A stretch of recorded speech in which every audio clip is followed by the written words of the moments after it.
Some of you are saying, Brother Zach, why after so many years I am not able to get victory over sin? எவ்வளவு ஆண்டுகளாகியும் ஏன் எனக்கு பாவத்தின் மேலே வெற்றி கிடைக்கவில்லை? I've heard about victory in CFC for so many years. நான் எத்தனை ஆண்டுகளாக CFC லே பாவத்தின் மேல் வெற்றி வாழ்க்கை குறித்து கேட்டிருக்கிறேன். I'm still losing my temper. ஆனால் இன்னும் நான் கோபப்படுகிறேன். I'm still lusting after women. இன்னும் என்னுடைய கண்களிலே ஸ்திரீகளை இச்சிக்கிறேன். It's like you go to a doctor with a sickness. நீங்கள் ஒரு மருத்துவரிடத்திலே உங்கள் வியாதிக்காய் செல்லுங்கள். The doctor says you take this prescription and you will be healed. இந்த மருந்துகளை மாத்திரைகளை இத்தனை நாட்கள் எடுக்க வேண்டும் உனக்கு சுகம் கிடைக்கும் என்று சொல்கிறார். Like a doctor I am telling you. நான் நல்ல ஒரு மருத்துவராக இருந்ததை சொல்கிறேன். As a spiritual doctor. நான் ஆவிக்குரிய மருத்துவராக இருந்ததை சொல்கிறேன். Because I have experienced that healing in my life also. ஏனென்றால் இந்த குணமாக்குதல் என்னுடைய வாழ்க்கையிலும் அனுபவித்திருக்கிறேன். Do you have this sickness? உங்களுக்கு இந்த பாவம் வியாதி இருக்கிறது? You get angry easily. எளிதாய் கோபப்படுகிறீர்கள். You lust after women. நீங்கள் ஸ்திரீகளை இச்சிக்கிறீர்கள். You do unrighteous things with money. பணத்திலே அநீதியான காரியங்களை செய்கிறீர்கள். And you want to be free. ஆனால் நீங்கள் விடுதலையாக வேண்டும் என்று விரும்புகிறீர்களா? Take this prescription. இந்த மருந்தை நீங்கள் எடுத்துக்கொள்ளுங்கள். Hebrews 5:7. எபிரேயர் 5:7. Pray with loud crying and tears. பலத்த சத்தத்தோடும் கண்ணீரோடும் விண்ணப்பம் பண்ணுங்கள். Father, பிதாவே, deliver me. என்னை விடுதலையாக்கும். Again I have fallen. மீண்டுமாய் ஆண்டவரே எனக்கு நான் விழப்போகிறேன், உதவி செய்யும். You know, I used to say like this. நான் இப்படி சொல்லுவேன். Lord Jesus, ஆண்டவரே இயேசுவே, in Nazareth it was easy. The wilderness was nearby. You could go and shout. ஆண்டவரே, வனாந்தரத்திலே நாசரேத்திலே வனாந்தரம் அருகாமலே இருந்தது. ஆகவே நீர் அந்த வனாந்தரத்துக்கு சென்று சத்தம் போட்டு ஜெபிக்க முடியும். 15 minutes you can go to the wilderness and cry out loud. 15 நிமிடம் நீர் நடந்தாலே அந்த வனாந்தரத்துக்கு போய் விட முடியும். அங்கே பலத்த சத்தத்தோடு ஜெபிக்க முடியும். In Bangalore I cannot find any wilderness nearby. ஆனால் பெங்களூர்ல எனக்கு எப்படி எந்த பக்கம் நடந்து பார்த்தாலும் வனாந்தரத்தை பார்க்க முடியாது. Where can I pray with loud crying and tears? I don't want the whole house to be disturbed saying what happened to brother Zach. சகோதரர் ஜாக்குக்கு என்ன நடந்தது என்று சொல்லி நான் வீட்டில் ஆட ஆரம்பித்துட்டால் எல்லாரும் கேட்க ஆரம்பித்து விடுவார்கள். எங்கே நான் சென்று பலத்த சத்தத்தோடு அழுவது? How should I pray with loud crying and tears? ஆண்டவரே, எப்படி பலத்த சத்தத்தோடும் கண்ணீரோடும் ஜெபிப்பது? And the Lord said, ஆண்டவர் சொன்னார், you can do it in your heart without even opening your mouth. உன்னுடைய வாயை திறக்காமலே உன்னுடைய இருதயத்திலே அப்படிப்பட்ட ஒரு கதறலோடு கூட ஜெபிக்க முடியும். The tears will come. கண்ணிலே கண்ணீர் வரும். But the loud crying without opening your mouth, you can have a cry in your heart. உன்னுடைய வாயை திறக்காமலேயே உள்ளத்திலே ஒரு பெரிய கதறல், பலத்த சத்தம். I am telling you from my years of experience, you can do it. எத்தனையோ ஆண்டுகள் அனுபவப்பட்டு நான் சொல்லுகிறேன், உங்களாலே அதை செய்ய முடியும். And like it says, God heard my prayer. இங்கே சொல்லப்பட்டது போல தேவனுடைய ஜெபத்தை கேட்டார். He will hear your prayer. அவர் உன்னுடைய ஜெபத்தையும் கேட்பார். When he sees, even if you are a young person, நீங்கள் வாலிபராக இருந்தாலும் சரி, 16 years old, 16 வயதாகிறதா, or 60 years old, அல்லது 60 வயதாகிறதா, he will hear you. அவர் உன்னை கேட்பார். If you say, Lord, I really want to be an overcomer. ஆண்டவரே, உண்மையாலுமே நான் ஒரு ஜெயாளியாய் மாற வேண்டும். I want to please you. ஆண்டவரே, நான் உம்மை பிரியப்படுத்த வேண்டும். My ambition is to please you here and in eternity. ஆண்டவரே, நான் நித்தியத்திலேயும் வந்தாலும் ஆண்டவரே அங்கேயும் நான் உம்மை பிரியப்படுத்த வேண்டும். Now we can go to 1 Corinthians chapter 11. இப்பொழுது நாம் 1 கொரிந்தியர் 16ஆம் அதிகாரத்தை எடுத்துக்கொள்வோம். Here is the promise the Lord gave me. இங்கே ஒரு வாக்குத்தத்தம் தேவன் எனக்கு கொடுத்தார். It's for you also because it's written in your Bible. உங்களுடைய வேதாகமத்தில் எழுதப்பட்டிருக்கிறபடினால இந்த வாக்குத்தத்தம் உங்களுக்கும் சொந்தம். Listen to this. கவனியுங்கள். It's a promise for you. இது உங்களுக்கு என்று இருக்கக்கூடிய வாக்குத்தத்தம். 1 Corinthians 11:31. 1 கொரிந்தியர் 11ஆம் அதிகாரம் 31ஆம் வசனம். Remember, the Corinthians were the most carnal, worldly, immature Christians. ஒன்றை ஞாபகத்தில் வைத்துக் கொள்ளுங்கள், கொரிந்து சபையினர் மிகவும் மாம்சிகமான, உலக பிரகாரமான, வளர்ச்சியற்ற கிறிஸ்தவர்களாக இருந்தார்கள். Much worse than most of you here. உங்களிலே இருக்கிற பலரை காட்டிலும் மிக மோசமான நிலைமையில் இருந்தார்கள். If the Holy Spirit can give a promise to such people, it is for you and me also. ஆகவே பரிசுத்த ஆவியானவர் அப்படிப்பட்டவர்களுக்கே ஒரு வாக்குத்தத்தத்தை கொடுத்திருப்பார் என்று சொன்னால் அது உங்களுக்கும் எனக்கும் சொந்தம். What is it? அது என்ன? If we judge ourselves rightly, verse 31, we will not be judged. நம்மை நாமே நிதானித்து அறிந்தால் நாம் நியாயந்தீர்க்கப்படும். I take that as a promise. இந்த காரியத்தை என்னுடைய வாக்குத்தத்தமாக எடுத்துக்கொள்கிறேன். Today, if I judge myself, இன்றைக்கு என்னை நானே நியாயந்தீர்த்தால், and every day that is called today, I judge myself. ஒவ்வொரு நாளும் இன்று எண்ணப்படுகிறது, அந்த ஒவ்வொரு நாளிலேயும் நான் என்னை நியாயந்தீர்த்தால், I hear his voice today, இன்றைக்கு அவருடைய சத்தத்தை நான் கேட்கிறேன், and I don't harden my heart, என் இதயத்தை கடினப்படுத்துவதில்லை, but I confess my failure, நான் என்னுடைய வீழ்ச்சியை அறிக்கை செய்கிறேன், and I judge myself, என்னை நானே நியாயந்தீர்க்கிறேன், and I don't judge other people, மற்றவர்களை நான் நியாயந்தீர்ப்பதில்லை, I judge myself, நான் என்னை நானே நியாயந்தீர்க்கிறேன், and I say, Lord, that was my fault, ஆண்டவரே இது என்னுடைய தவறு, and I cry out with in my heart, Lord, deliver me from this. ஆண்டவரே என்னை விடுதலையாக்கும் என்று சொல்லி என் உள்ளத்திலே கதறுகிறேன். And I keep doing that every day. ஒவ்வொரு நாளும் இதை நான் செய்து கொண்டே இருக்கிறேன். I did not start my Christian life like this. இது போன்று என்னுடைய கிறிஸ்தவ வாழ்க்கையை நான் ஆரம்பிக்கவில்லை. I have not been doing this for 60 years. 16 ஆண்டுகளாக நான் 60 ஆண்டுகளாக நான் இப்படி செய்யவில்லை. If somebody had taught me this 60 years ago when I was born again, then I would have learned it. 60 ஆண்டுகள் முன்பாக யாராவது எனக்கு இப்படி கற்றுக் கொடுத்திருந்தால் அப்படி நான் செய்திருந்திருப்பேன். But I learned it only after CFC started 45 years ago. ஆனால் 45 ஆண்டுகள் முன்பதாக CFC ஆரம்பித்த பிறகுதான் இந்த சத்தியங்களை கற்றுக்கொண்டேன். And then I began to see in the Bible. அப்பொழுது நான் வேதத்தை நான் அதிகமாக பார்க்க ஆரம்பித்தேன். But you all have learned it at a young age, some of you. ஆனால் உங்களிலே சிலர் மிகவும் இளம் வயதிலேயே இந்த சத்தியங்களை கற்றுக்கொண்டீர்கள். If you have not learned it, at least learn it today.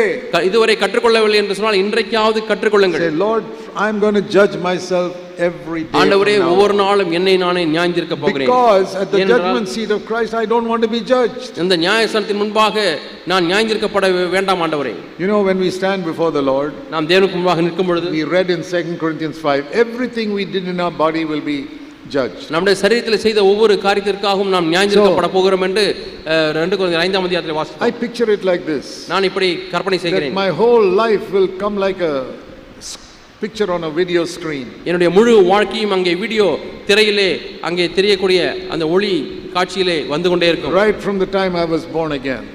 நான் மனம் திரும்பின நாளிலிருந்து. Okay, before that God wipes out. அதற்கு முன்பாக உள்ள காரியங்கள் எல்லாம் தேவன் அழித்து போடுகிறார். I am born again. நான் மறுபடியும் பிறந்த நாளிலிருந்து all my life. என்னுடைய வாழ்க்கை முழுவதுமாக. And if I have repented, நான் மனம் திரும்பி இருந்தால் and asked God to forgive me, ஆண்டவரே என்னை மன்னியும் என்று கேட்டிருந்தால், that's wiped out by the blood of Jesus. அதை தேவன் அதை அழித்து விடுகிறார். That's not in the video. அது அப்பொழுது வீடியோல இல்லை. And I judge myself. நான் என்னை நியாயந்தீர்க்கிறேன், என்னை நியாயந்தீர்க்கிறேன். ஒவ்வொரு நாளும் not only I will be cleansed of my sin, என்னுடைய பாவங்களிலிருந்து நான் சுத்திகரிக்கப்படுவது மட்டுமல்ல, you will see there in the video that my anger is becoming less and less. அந்த வீடியோல நீங்கள் பார்த்தால் என்னுடைய கோபத்தினுடைய அளவானது அப்படியே குறைந்து போகிறது. It becomes zero. அது அப்படியே வந்து பூஜ்ய நிலைக்கு வந்து விடுகிறது. Lusting after women becomes less and less becomes zero. ஸ்திரீகளை பார்த்து இச்சிக்கக்கூடிய காரியமானது அப்படியே குறைந்து பூஜ்யத்துக்கு வருகிறது. Love of money becomes less and less goes to zero. பண ஆசையும் அப்படியே குறைந்து பூஜ்யத்துக்கு வருகிறது. And murmuring and grumbling becomes less and becomes zero. குறை சொல்லுதலும் முறுமுறுப்பும் குறைந்து பூஜ்யத்துக்கு வருகிறது. And gossiping about other people in the house becomes less and becomes zero. வீட்டிலே மற்றவர்களை குறித்து புறங்கூறுகிற காரியமானது குறைந்து பூஜ்யத்துக்கு வருகிறது. Is it happening like that? உங்களுடைய வாழ்க்கையில் இது நடந்து கொண்டிருக்கிறதா? Some of you were sitting gossiping about other people 20 years ago. You're still gossiping about others. 20 ஆண்டுகள் முன்பாக நீங்கள் உட்கார்ந்து கொண்டு மற்றவர்களை புறங்கூறி கொண்டிருந்தீர்கள், இன்றைக்கும் புறங்கூறி கொண்டிருக்கிறீர்கள். And in some cases it is increasing. சிலருடைய காரியத்தில் பார்த்தால் இந்த வீடியோவிலே சில காரியங்கள் கூடிக்கொண்டே போகிறது. You are going in the wrong direction, brother, sister, even if you're sitting in CFC. நீங்கள் CFCயில் உட்கார்ந்து கொண்டிருந்தாலும் தவறான திசையிலே போய் கொண்டிருக்கிறீர்கள் சகோதரனே சகோதரியே.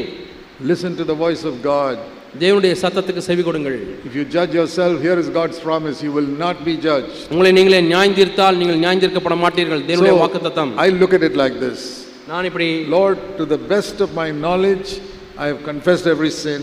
ஆண்டவரே என்னுடைய அறிவுபூர்வமாக தெரிந்தவரை ஆண்டவரே என்னுடைய பாவங்களை நான் அறிக்கையிட்டிருக்கிறேன். I have asked forgiveness from everybody whom I have hurt. நான் யாரெல்லாம் புண்படுத்தியிருக்கிறேனோ அவர்களிடத்திலிருந்தெல்லாம் மன்னிப்பு கேட்டுவிட்டேன். I have forgiven everybody who has done wrong against me. எனக்கு விரோதமாய் தவறு செய்த எல்லாரையும் ஆண்டவரே நான் மன்னித்திருக்கிறேன். Believer or unbeliever or anybody. அவர் விசுவாசியோ அவிசுவாசியோ யாராயிருந்தாலும் சரி. I have forgiven them completely. நான் முழுமையாக அவர்களை மன்னித்து விட்டேன். I can't have fellowship with all of them. அவர்களோடு எல்லாரோடும் கூட ஐக்கியப்பட முடியாது. You know, there is a forgiveness which brings fellowship and there is a forgiveness which brings no fellowship. சில மன்னிப்புகள் ஐக்கியத்தை கொண்டு வரும், சில மன்னிப்புகள் ஐக்கியத்தை கொண்டு வராது.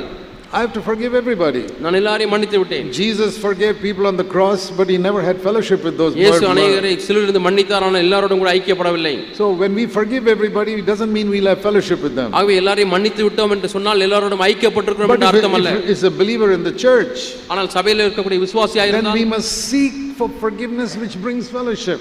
அந்த ஐக்கியத்தை கட்டுகிறதற்காக நீங்கள் மன்னிப்பை நாடுங்கள். That is why it says, if your brother sins, rebuke him. நாம் வாசித்தோம், உன்னுடைய சகோதரன் குற்றம் செய்தால் அவனை கடிந்து கொள். Because you want fellowship. ஏனென்றால் அவனோடு கூட உனக்கு ஐக்கியம் தேவை. Like a broken bone, you want it to be restored. It's part of the body. உடைந்த எலும்பு அதனுடைய உடலிலே ஒரு பகுதியாக இருக்கிறபடினாலே அதை சீர் செய்ய வேண்டும். If he's not a believer, then you forget it. Just forgive him and forget it. ஆனால் அவிசுவாசியாக இருந்தால் அவரை மன்னித்து விட்டு மறந்து விடுங்கள், ஐக்கியப்பட தேவையில்லை. Most believers do not love other believers enough to correct them. ஆனால் अनेक விசுவாசிகள் மற்றவர்களை திருத்தக்கூடிய அளவுக்கு அவர்களிடத்திலே அன்பு கூறுவதில்லை. You know that Jesus never told Judas Iscariot, you got the devil in you. யூதாஸ் காரியத்தை பார்த்து உனக்கு இந்த பிசாசு இருக்கிறது என்று அவர் Never. இல்லை சொல்லவில்லை. Because he knew that Judas Iscariot is not interested in repentance and judging. ஏனென்றால் யூதாஸ் காரியத்துக்கு மனம் திரும்புதலிலே விருப்பம் இல்லை என்பதை இயேசு பார்த்து விட்டார். Do you know whom Jesus called Satan? ஆனால் சாத்தான் என்று யாரை இயேசு அழைத்தார்? In Matthew 16 he called Peter. மத்தேயு 16ஆம் அதிகாரத்திலே வாசிக்கிறோம், பேதுருவை சாத்தான் என்று அழைத்தார். When Peter said, Lord, you can't go to the cross, ஆண்டவரே நீ சிலுவைக்கு போக கூடாது என்று பேதுரு சொன்ன உடனே Jesus turned, Matthew 16 verse 23. மத்தேயு 16ஆம் அதிகாரம் 23ஆம் வசனம். Jesus turned and said to Peter, get behind me, Satan. அவரோ திரும்பி பேதுருவை பார்த்து, எனக்கு பின்னாக போ சாத்தானே. Have you understood that? இதை விளங்கிக் கொண்டீர்களா? You'd think he should have said that to Judas. யூதாஸ் காரியத்துக்கு தான் சாத்தானே என்று சொல்லியிருக்க வேண்டும் என்று நீங்கள் But எண்ணலாம். he never said that to Judas. ஆனால் ஒரு காலம் யூதாஸுக்கு பார்த்து அப்படி சொல்லவில்லை. You know what Jesus said to Judas in Gethsemane? கெத்செமனேலே யூதாஸை பார்த்து இயேசு என்ன சொன்னார் தெரியுமா? When Judas came to kiss him, யூதாஸ் காரியத்து இயேசுவை முத்தம் கொடுக்க வந்த பொழுது I think Jesus said, friend, have you come to betray the Son of Man with a kiss? சிநேகிதனே, நீ மனுஷகுமாரனை காட்டிக் கொடுக்கும்படியாக முத்தம் கொடுக்க வந்திருக்கிறாயா? I have a feeling that Jesus touched him இயேசு அவனை தொட்டிருந்திருப்பார் என்ற உணர்வு எனக்கு and ஏற்பட்டது. said, Judas, யூதாஸே, have you come to betray me with a kiss? ஒரு முத்தத்தினாலேவா என்னை காட்டிக் கொடுக்க வந்திருக்கிறாய்? That should have melted Judas's heart and he should have repented right அது there. யூதாஸ் காரியத்தினுடைய உள்ளத்தை அப்படியே உருக செய்திருந்திருக்க வேண்டும். அந்த நேரத்திலேயே அவர் மனம் திரும்பி இருக்க He வேண்டும். is calling him friend. சிநேகிதனே என்று அழைத்தாரே. He called Judas friend. யூதாஸை சிநேகிதனே என்று அழைத்தார். But he called Peter Satan. ஆனால் பேதுருவை பார்த்து சாத்தான் என்று அழைத்தார். Why did Jesus speak so strongly to Peter? ஏன் பேதுருவை பார்த்து அவ்வளவு கடினமான வார்த்தைகளை Because பேசினார்? he had a great purpose for Peter. ஏனென்றால் பேதுருவை குறித்து தேவனுக்கு இயேசுவுக்கு பெரிய நோக்கம் He இருந்தது. was the leader of the apostles on the day of Pentecost. Pentecost நாளிலே அப்போஸ்தலர்களுக்கெல்லாம் தலைவராக இருக்க போகிறார். I know God has spoken some very strong words to me. தேவன் என்னிடத்திலே மிக கடினமான வார்த்தைகளை பேசியிருக்கிறார். That makes me fall on my face before God. அது தேவனுக்கு முன்பாக என்னுடைய முகத்தை நான் தாழ்த்தி கதற வேண்டியிருந்தது. I know he loves me. அவரை நேசிக்கிறார் என்று When அறிந்திருக்கிறேன். God speaks strong words to you, you be sure God loves you. தேவன் உங்களிடத்தில் கடினமான வார்த்தைகளை பேசுகிறார் என்று சொன்னால் அவர் உங்களை நேசிக்கிறார் என்பதை நிச்சயப்படுத்திக் கொள்ளுங்கள். Judge yourself. உங்களை நீங்களே சுத்திகரித்துக் கொள்ளுங்கள். And this is what I look forward to in the day of judgment when I stand before Christ my Savior. நான் என்னுடைய இரட்சகராகிய கிறிஸ்துவினுடைய நியாயத்துக்கு முன்பாக நிற்கும்போது இதைத்தான் நான் எதிர்பார்க்கிறேன். One by one everybody's turn comes to stand there. அங்கே நிற்கும்படியாக ஒவ்வொருடைய முறை வருகிறது, ஒவ்வொருவருமாய் போகிறார்கள். Final oral examination. கடைசி அந்த போர்ட் தேர்வு. Examination where you are getting an oral test. அங்கே ஓரல் டெஸ்ட் என்று சொல்லக்கூடிய வாய் வழியாக கேட்கக்கூடிய தேர்வு. One by one, ஒவ்வொருவராக then my turn comes. என்னுடைய முறை வருகிறது. And I picture in my mind. என்னுடைய மனதில் எப்படி நான் கற்பனை செய்கிறேன். And I do this sometimes. I shut my eyes and imagine I am in the judgment seat of Christ. நான் சில நேரங்களில் எப்படி என்னுடைய கற்பனைகள் எல்லாம் கிறிஸ்துவுக்காக நான் பயன்படுத்த விரும்புகிறேன். And when I stand before the Lord, நான் தேவனுக்கு முன்பாக நிற்கும் பொழுது the Lord looks at the record of my life ஆண்டவர் என்னுடைய வாழ்க்கையின் பதிவேடுகளை பார்க்கிறார். and says, nothing. Judgment, no judgment. உனக்கு உன்னை குறித்து நியாயந்தீர்ப்பதற்கு ஒன்றுமே இல்லை. I'll say, praise the Lord. கர்த்தருக்கு ஸ்தோத்திரம். Will you hear that from the Lord? No judgment. அப்படி உங்களை குறித்து எந்த நியாயத்தீர்ப்பும் இல்லை என்ற நான் சத்தத்தை கேட்க வேண்டுமா? That is my goal. இது என்னுடைய அழைப்பு. I don't care what anybody in this world thinks about me. மற்ற மக்கள் என்னை குறித்து என்ன எண்ணினாலும் அதை குறித்து எனக்கு ஒரு பொருட்டல்ல. So many people have called me bad names. அநேகர் என்னை கெட்ட பெயரை சொல்லி அழைத்திருக்கிறார்கள். And the worst names that people call me, only believers have called me by the worst names. மிகவும் மோசமான பெயர்களிலே என்னை அழைத்தது அவிசுவாசிகள் அல்ல, விசுவாசிகள் தான். The non-Christians don't call me such bad names. கிறிஸ்தவர்கள் அல்லாதவர்கள் என்னை அப்படி அவிதமான கெட்ட பெயர்களை சொல்லி அழைப்பதில்லை. Nominal Christians don't call me by bad names. பேர் கிறிஸ்தவர்கள் கூட என்னை கெட்ட பெயர்களை சொல்லி அழைப்பதில்லை. Believers who are offended with my correction, they call me bad names. என்னுடைய திருத்துதலினாலே அவர்களை சிறிய காரியங்களை திருத்த போனேன், அதனாலே மனம் தாங்கள் அடைந்து போனவர்கள் என்னை கெட்ட பெயர்களை கூப்பிடுகிறார்கள். It doesn't matter to me. அது எனக்கு ஒரு பொருட்டல்ல. An opportunity to love them, that's all. அவர்களை நேசிப்பதற்கு எனக்கு ஒரு தருணம், An அவ்வளவுதான். opportunity to forgive them.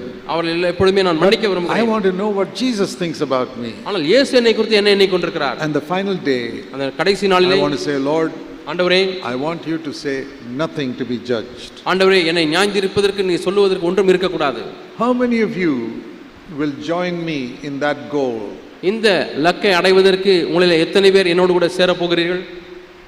How many of you will join me saying, I want that for myself also? எனக்கும் இது வேண்டும் என்று சொல்லக்கூடியவர்கள் எத்தனை பேர் இருக்கிறீர்கள்? You can be there நீங்கள் அங்கே இருக்க முடியும். if you judge yourself every day. ஒவ்வொரு நாளும் நீங்கள் உங்களை நியாயந்தீர்த்தால்